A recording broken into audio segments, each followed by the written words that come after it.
동방의 박사들이 별을 따라 예수님 나신 곳까지 가서 귀한 예물을 드렸다라는 성경의 이야기는 성탄절에 빼놓을 수 없는 아름다운 이야기 중에 하나입니다.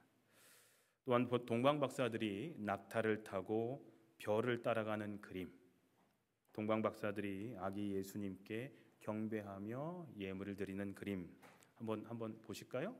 예, 이런 그림들 아마 보셨을 겁니다. 성탄 카드에 많이 등장하는 성스럽고 아름다운 그림들이기도 합니다. 이 동방 박사에 관한 이야기는 네 복음서 중에서 마태, 마가, 누가, 요한 네 복음 중에서 오직 마태복음에만 기록되어 있는 이야기가 바로 이 동방 박사 이야기입니다. 마가복음과 요한복음에는 이러한 예수님의 탄생 이야기가 전혀 나와 있지 않고요. 누가복음에는 목자들이 찾아온 이야기를 중심으로 기록되어 있습니다. 그러니까 동방 박사 이야기는 오늘 본문만 나오는 성경의 오늘 본문에만 나오는 이야기입니다. 오늘 본문은 헤롯 왕 때의 예수님께서 유대 베들레헴에서 태어나신 이야기입니다. 그런데 이 별을 본 것은 기이하게도 유대인들이 아니라 그 메시아를 오랫동안 기다렸던 유대인이 아니라 바로 동방으로부터 온 박사들이었다라고 마태복음은 증거합니다.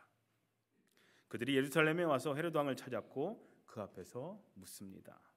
유대인의 왕으로 나시니가 어디에 계십니까? 우리가 동방에서 그의 별을 보고 그에게 경배하러 왔습니다 라고 말을 합니다. 그 이후의 이야기는 너무나 유명해서 우리가 모두 다 잘 알고 있죠. 동방 박사 세 사람이 별을 따라서 아기 예수님을 찾아갔고 그들이 황금과 유향과 모략을 예물로 드렸다는 거죠. 그리고 성경에는 기록되어 있지는 않지만 네 번째 동방 박사가 있었다라는 전승도 전해져 내려오기도 합니다. 자, 그렇다면 마태복음을 기록한 저자 마태는 이 동방 박사 이야기를 기록하면서 이 이야기를 통해서 어떤 메시지를 전달하려고 했던 것일까요?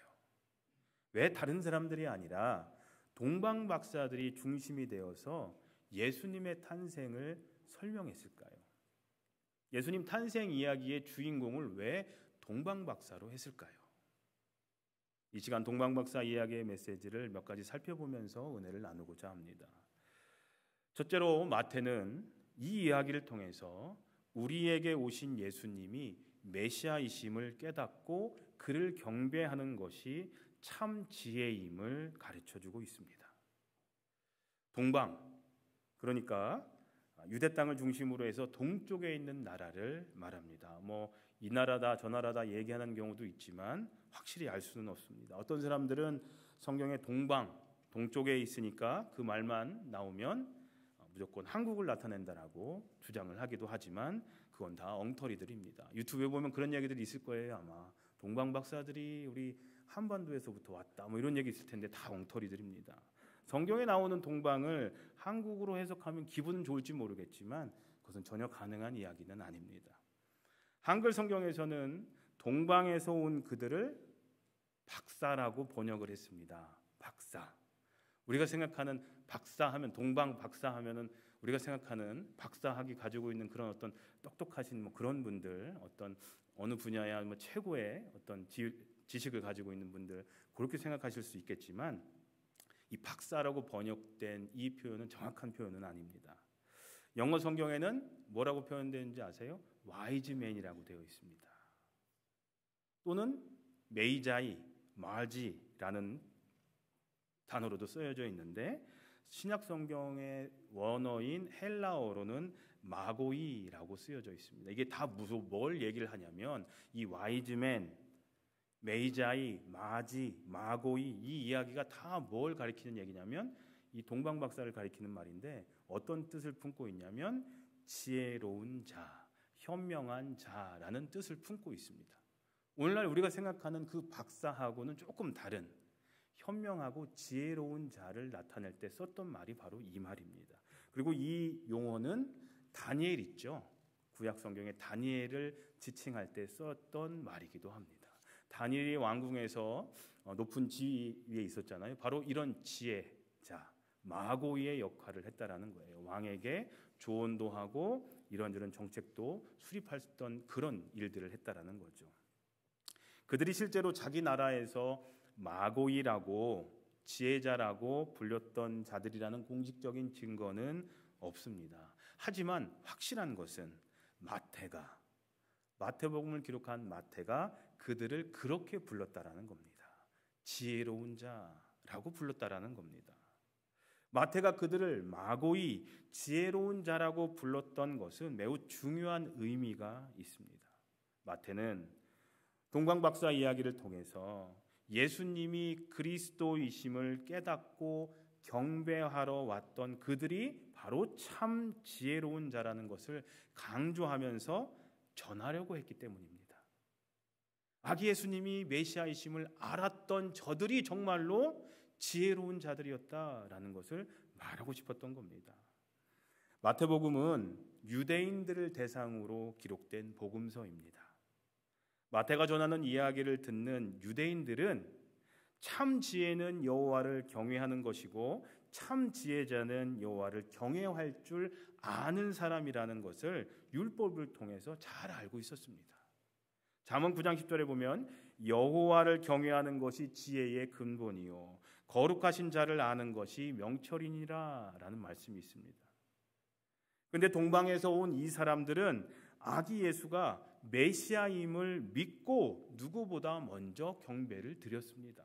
그러므로 그들이 아기 예수께 경배를 드렸다라는 의미는 그들이 아기 예수를 메시아요 하나님으로 고백했다라는 것이고 이것이 곧 성경이 가르치고 있는 참 지혜자의 모습이다라는 것을 이 마태는 이야기하고 있는 겁니다. 사랑하는 성도님들, 우리도 예수님을 구세주로 고백하며 그분만을 경외하는 확실한 신앙을 가짐으로 인해서 성경이 인정하시는 참 지혜자들이 모두가 다 되시기를 주님의 이름으로 간절히 기도합니다. 둘째로 동방박사들의 이야기를 통해서 마태가 강력하게 전달하려는 메시지는 아기 예수님께 경배를 드렸던 그 사람들이 이방인들이었다라는 사실입니다. 오랫동안 간절히 메시아를 기다렸던 민족은 다른 민족이 아니었습니다. 유대인들이었습니다. 이스라엘 백성들이었습니다. 반면에 동방의 박사들은 유대인들이 하나님과 아무런 관계없다라고 여겼던 이방인들, 때로는 유대인들이 이방인들을 뭐라고 표현한 줄 아세요? 지옥의 땔감으로 쓰려고 하나님이 만든 것들이다라고까지 표현할 정도로 이방인들을 무시했었거든요. 바로 이 동방 박사들이 이방인들이었다라는 사실입니다. 마태복음은 주로 유대인들을 대상으로 기록한 복음서라고 제가 말씀을 드렸지만요. 마태는 그의 복음서를 읽는 유대인들에게 바로 이방인이 먼저 메시아에게 경배를 드렸다라는 사실을 고발하듯이 기록하고 있는 겁니다. 너희들 오랫동안 메시아 기다렸지? 그런데 메시아를 제일 먼저 알아보고 경배한 이가 누군지 알아? 바로 이방인들이야. 유대인들이 아니야 라는 것을 고발하듯이 전하고 있는 겁니다. 이건 그냥 지나쳐버릴 이야기가 아닙니다. 이 이야기는요, 혈통적으로 이스라엘 사람이 아닌 우리 같은 사람들, 우리 같은 이방인들에게는 복음이 되는 중요한 이야기지만 유대인들에게는 수치스러운 이야기요, 동시에 도전이 되는 이야기인 겁니다. 선택된 백성들, 선민들인 유대인들은 예수님의 오심을, 탄생하심을 알지 못했다는 거예요. 그런데 이방인들이 그것을 알았다는 거예요. 누가복음에는 예수님을 제일 먼저 찾아온 이들이 누구라고 기록되는지 아십니까? 누구였을까요? 누가복음에는 예수님을 제일 먼저 찾아와서 경배한 사람들이 누구였을까요?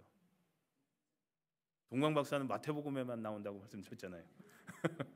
누가복음엔 마가복음하고 요한복음에는 탄생 이야기가 안 나오고 누가복음에만 나오는데 누가복음의 중심, 아까 누구라고 말씀드렸죠? 이미 얘기했는데 목자들, 바로 목자들이 제일 먼저 경배를 합니다. 근데 이 누가복음의 관심사는 누구에게 있느냐? 바로 가난한 자, 멸시받는 자, 천대받는 자, 그리고 어린아이 같은 그 당시 사회 계층 쪽으로는 아주 낮고 낮은 이들에게 많은 관심이 있습니다. 누가복음에만 유일하게 그런 이야기들, 그들의 이야기들이 많이 나옵니다. 그러니까 누가복음을 기록한 누가의 눈은 바로 그런 이들에게 많이 가 있다라는 거죠. 근데 목자는요, 그 당시에 사회의 제일 하층민들이었습니다. 목자니까 양도 소유했으니까 재산이 조금 있는 그런 사람들을 생각할지 모르겠지만, 양을 치는 밖에서 돌아다니는 유목민들이었고 더럽다고 생각했기 때문에 창녀나 죄인과 같은 계층으로 여겨졌고, 품이 있는 고상한 사람들이 모여있는 이 예루살렘 성전에는 들어갈 수조차 없었던 천대받는 사람들이었습니다.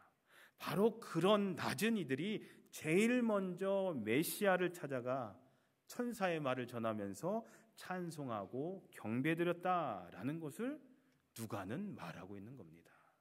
마찬가지로 마태는 유대인들에게 유대인이 아닌 이방인들이 너희들이 그렇게도 오랫동안 기다리던 메시아에게 너희보다 먼저 경배를 드렸다라는 사실을 기록하고 있는 겁니다. 그렇다고 이스라엘 사람들이 구원에서 제외됐다라는 말이 아닙니다. 구원에 있어서는 모든 민족에게 다 열려있다라는 메시지가 여기에 있는 겁니다. 사도 바울은 이 사실을 반복해서 로마서에서 얘기를 합니다. 로마서 1장에 복음은 모든 믿는 자에게 구원을 주시는 하나님의 능력이 됨이라. 첫째는 유대인에게요 또한 헬라인에게로다 라고 얘기를 합니다. 또 사도 바울은 복음이 유대인들이 아닌 이방인들에게 먼저 전해진 하나님의 뜻을 이렇게 설명합니다. 로마서 11장에 이스라엘 백성은 그들이 찾던 것을 얻지 못하였지만 택하심을 받은 사람들만은 얻었습니다. 그들의 허물 때문에 구원이 이방 사람에게 이르렀는데 이것은 이스라엘로 하여금 질투하는 마음을 불러일으키게 하려는 것입니다 라고 얘기를 합니다. 그러나 앞에서도 말씀드렸듯이 이 이야기는 혈통적으로 이스라엘 사람이 아닌 저와 여러분들과 같은 사람에게는 복음이 됨이 틀림이 없다라는 사실입니다. 그리스도의 복음은 예수님께서 태어나실 때부터 이 구원의 복음은 혈통을 초월한 것임을, 유대인들만이 아니라 누구든지 그 이름을 믿는 이들에겐 다 열려 있음을, 피를 초월한 것임을 성경이 확실히 증거해주고 있다는 사실입니다.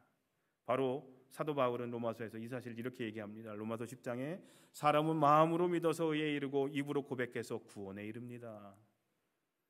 마음으로 믿어서 의에 이르고 입으로 고백해서 구원에 이른다는 겁니다. 성경은 그를 믿는 사람은 누구나 부끄러움을 당하지 않을 것이다 하고 말합니다. 유대 사람이나 그리스 사람이나 차별이 없습니다. 그는 모든 사람에게 똑같이 주님이 되어주시고 그를 부르는 모든 사람에게 풍성한 은혜를 내려주십니다. 주의 이름을 부르는 사람은 누구나 구원을 얻습니다 라고 고백합니다. 주의 이름을 부르는 자는 누구든지 구원을 받습니다. 한국 사람들만 받는 게 아니에요. 우리만 받는 게 아니라 누구든지, 어느 인종이든지 지위 고하를 막론하고 누구든지 주의 이름을 부르는 자는 구원을 얻을 수 있다라는 사실을 바로 이 동방박사들이 제일 먼저 예수님을 경배했다라는 그 사건을 통해서 우리는 알 수 있습니다. 셋째로 마태는 우리가 아기 예수님께 해야 할 신앙 고백이 무엇이어야 하는지를 동방박사 이야기를 통해서 전해줍니다. 동방박사들이 아기 예수님께 드렸던 예물들이 있었죠. 세 가지 뭐였습니까? 황금과 유향과 몰약이었습니다. 고대 동양 풍습에 황금과 유향은 왕을 아련할 때, 왕을 만날 때 드리는 예물로, 선물로 드리는 것으로 잘 알려져 있었습니다. 그러므로 동방박사들이 황금과 유향을 아기 예수님께 예물로 드렸다라는 것은 그들이 아기 예수님을 만왕의 왕으로 오신 메시아임을 고백했다라는 뜻입니다. 많은 성서학자들은 동방박사들이 아기 예수님께 드린 황금은 메시아로서의 왕권을 상징하는 것이고 유향은 예수님의 신성을 강조하는 것이다 라고 설명하기도 합니다. 하지만 그들이 몰약이라는 것을 예물로 드렸다라는 것은 놀라운 의미가 있습니다. 왕이시니까 황금과 유향을 드렸다라는 것은 이해할 수가 있습니다. 그런데 몰약을 드렸다라는 것은 놀라운 의미가 있습니다. 몰약은 주로 아라비아 지방에서, 옛날에 고대에서는 아라비아 지방에서 자라는 나무에서 추출됐던 것이었습니다. 상당히 비싼 향기를 지닌 액체인데 이것은 주로 어디에 쓰였냐? 시체를 썩지 않게 하는 방부제 역할을 했던 것이 바로 이 몰약이었습니다. 근데 새로 태어난 아기에게 몰약을 선물로 가져갔다? 얼핏 보면 이해하기 힘든 이야기입니다. 돌잔치에 갔는데 뭐 관을 선물해 준다고 생각해 보세요. 그 어떻게 했어요? 황당하죠. 근데 새로 태어난 아기한테 가는데 선물로 몰약, 죽은 사람의 시체에 바르는 약을, 액체를 준 거예요. 선물로. 이해할 수가 없죠. 근데 마태는 그들이 몰약을 아기 예수님께 드렸다라는 것을 통해서 예수님께서 세상에 오신 목적이 무엇인지를 강력하게 증거하고 있다라는 겁니다. 즉 예수님은 세상의 모든 죄를 대속해 주시기 위해서 이 땅에 죽으러 오셨다라는 겁니다. 사람이 살기 위해 태어나지 죽기 위해 태어난 사람이 어디 있습니까? 그죠? 태어나니까 사라지는 거죠. 그리고 살다 보면 언젠가 우리는 죽게 되는 겁니다. 그런데 죽기 위해서 이 땅에 태어난 사람이 어디 있습니까? 살다 보면 죽는 거죠. 당신은 죽기 위해 태어난 사람이 어디 있어요? 없죠. 근데 예수님은 죽기 위해 태어나셨다라는 거예요. 마태는 아기 예수님은 죽기 위해 태어났다라는 사실을 이 탄생 이야기를 통해서 미리 전하고 있는 겁니다. 나중에 예수님 십자가 사건 나오기도 전에 태어나실 때부터 예수님은 죽기 위해, 우리의 죄를 구원하시기 위해 죽기 위해 태어났다라는 것을 동방 박사들이 드렸던 몰약의 의미를 통해서 우리에게 전달하고 있는 겁니다. 오늘 우리가 함께 불렀던 찬송가도 동방 박사들이 드렸던 예물의 의미를 설명하는 찬송가입니다.